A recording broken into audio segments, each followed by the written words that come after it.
Joining me now, as he does every week, is my Sky News colleague, former Labor Minister Graham Richardson. Richo, thanks for joining us. Great pleasure, Andrew. Wrap up the Labor conference for us. Well, what's to wrap up? Very quiet, very tame, very organised, very controlled. Not like the old days.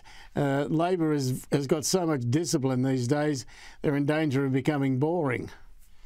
What about the win on AUKUS, though, for the PM? That was significant, wasn't it? Yeah, I think the AUKUS win was significant, but I mean, it was expected. It wasn't as if it was a surprise, and in the end, it wasn't too close.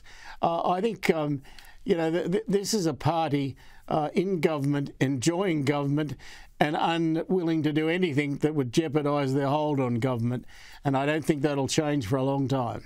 Well, speaking of which, the PM's 60. He indicated to me on Sunday Agenda he wanted to serve at least another 5 years. Do you think that's likely to happen? Oh, well, I reckon he'll serve longer than that. I mean, the one thing you note about Albo is he loves the job, and it's kind of made for him. He's doing so well.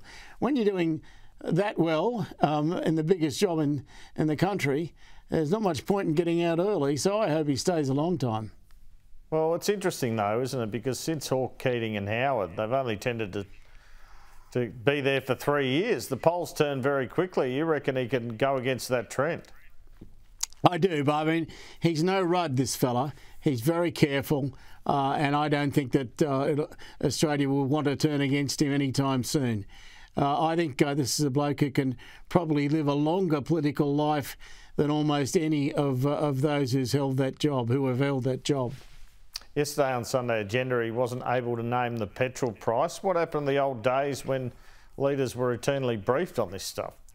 Yeah, in the old days, I know I used to brief prime ministers and treasurers, etc., and we'd always have milk and bread and petrol prices somewhere in the brief, and we'd repeat that to them, several times, so that it'd be in their heads.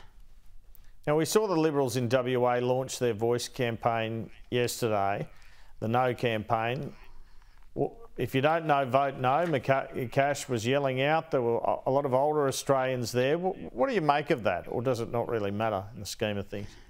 Oh, look, well, I don't think the Voice matters in the scheme of things, quite frankly. But as far as I can tell, the Voice is going to have a pretty difficult road. At the moment, it would be very easy to see it going down, and that's not good for the Prime Minister.